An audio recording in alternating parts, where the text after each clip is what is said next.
Supongamos que estás tranquilo en tu casa como cualquier día viendo reels de entrenamiento, góticas bailando y Monster al fallo. Y de la nada aparece un extraño con tu refri montado al hombro, caminando como Pedro por su casa, a lo que tú te preguntas lo más obvio. Ah chinga, ¿quién es este güey? ¿Por qué se lleva mi refri? ¿Me pasaría su rutina para levantar refris?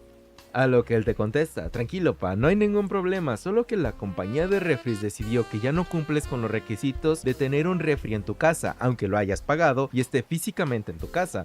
Que de hecho eso viene en los términos y condiciones que firmaste cuando lo compraste, justo abajo de la cláusula que dice que tu alma también les pertenece por la eternidad. A ver, ¿qué harían? ¿Qué harían? Pues esta situación se dio hace poco con las últimas novedades que soltó Sony sobre el tema del formato físico. Así que me puse a investigar un poco acerca de si en verdad dejamos de ser dueños de las cosas que compramos y a qué dirección nos quieren dirigir. Para empezar, esto viene de hace unas semanas, cuando Sony anunciara que para el 2028 el formato físico dejaría de existir y que a su vez todos los juegos pasarían a ser en formato digital, argumentando que por su último reporte financiero notaron que el 85% de sus ventas fue en formato digital. Y al mismo tiempo Capcom reportó que de todas sus ventas el 95% fueron digitales, dejando a los consumidores del formato físico como un nicho muy pequeño del mercado. Los datos publicados por Sony muestran cómo el mercado cambió radicalmente en apenas una década. En el año fiscal 2015 solo el 19% de las ventas de los juegos de PlayStation eran digitales. 5 años después, en 2020, esa cifra había subido hasta 53%, para el 2024 alcanzó el 76% y ahora el año fiscal 2025 cerró con una media anual del 78%, incluyendo un récord trimestral del 85%. Otro punto a favor de la decisión de Sony es que los videojuegos han aumentado drásticamente el espacio que necesitan para almacenarse. La novena generación de consolas y los PC actuales han entrado en lo que podríamos llamar la era del terabyte en el gaming, no porque un solo juego pese 1 terabyte aún, sino porque las bibliotecas de juegos de un usuario fácilmente pueden sumar varios terabytes, y se venden unidades SSD de 1 a 2 terabytes pensando específicamente en almacenar unos cuantos juegos modernos. Es cada vez más común que un título individual supere los 100 GB. La propia Sony promocionó que los juegos Blu-ray podrían contener hasta 100 GB, sin embargo, en la práctica eso a veces no alcanza como vimos. Red Dead Redemption 2 ya casi llenaba 100 GB de la generación anterior, y juegos recientes han continuado la tendencia alcista. Un ejemplo muy actual es Indiana Jones y el Gran Círculo. Este juego requiere alrededor de 125 GB de espacio en un PlayStation para instalarse completamente. Dado que ningún disco Blu-ray podría albergar tanto, sus editores optaron por una solución polémica. La edición física en PlayStation 5 incluye solo 20 GB en el disco, obligando al usuario a descargar los más de 100 GB restantes por internet. De hecho, si se inserta el disco sin conexión, el juego ni siquiera arranca, pidiendo conexión para bajar el contenido faltante. Esta situación ha reavivado el debate sobre la preservación y utilidad del formato físico, ya que si los servidores se apagaran en el futuro, como ya hemos visto en casos reales, ese disco con 20 GB sería prácticamente inútil. Esto nos lleva al punto más polémico de todo este caso, el cual es que ya se preveía el cambio que se venía desde hace años. El formato físico pasó a ser obsoleto por las limitaciones técnicas. Sin embargo, era el último atisbo de propiedad que poseíamos. Esto porque desde que llegó lo digital, se vendió con otros términos, porque no estás comprando un juego como tal, no obtienes una propiedad, sino que lo que obtienes es una clave de acceso para poder descargar el juego en tu dispositivo, que muchas veces está ligada a una sola cuenta. Es por eso que no podemos prestarnos juegos de perfil a perfil como sí se puede hacer con el formato físico, cosa que incluso la misma Sony quiere eliminar para su siguiente generación de consolas.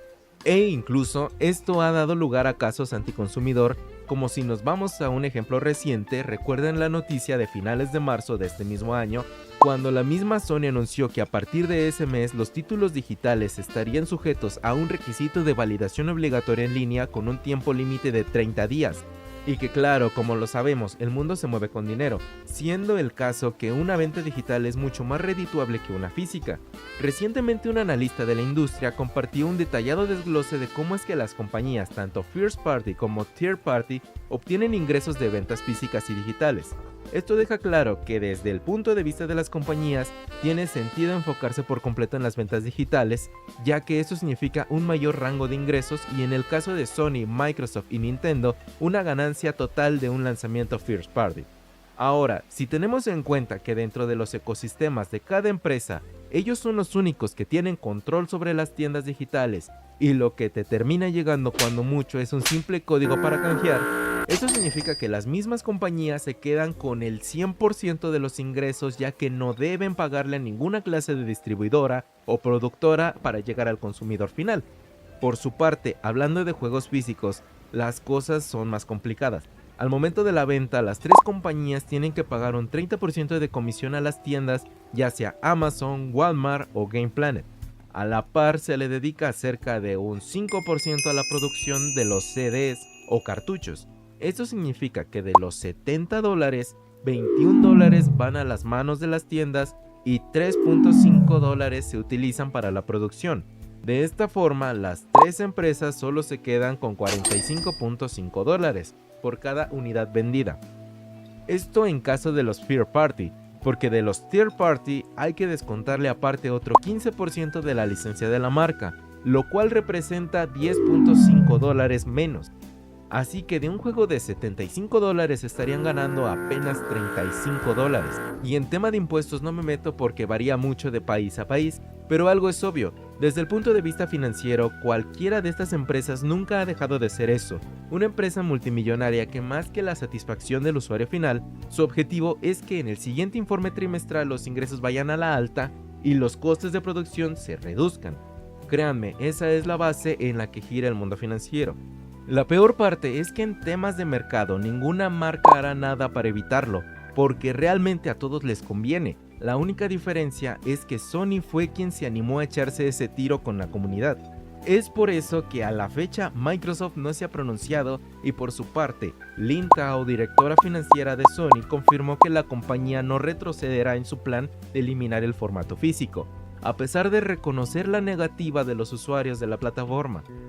Ella toma como argumento que la digitalización de los contenidos es el principal factor y que ésta debe de seguir avanzando en toda clase de contenidos, pero al mismo tiempo el formato físico de la música y las películas sigue produciéndose para realmente nichos.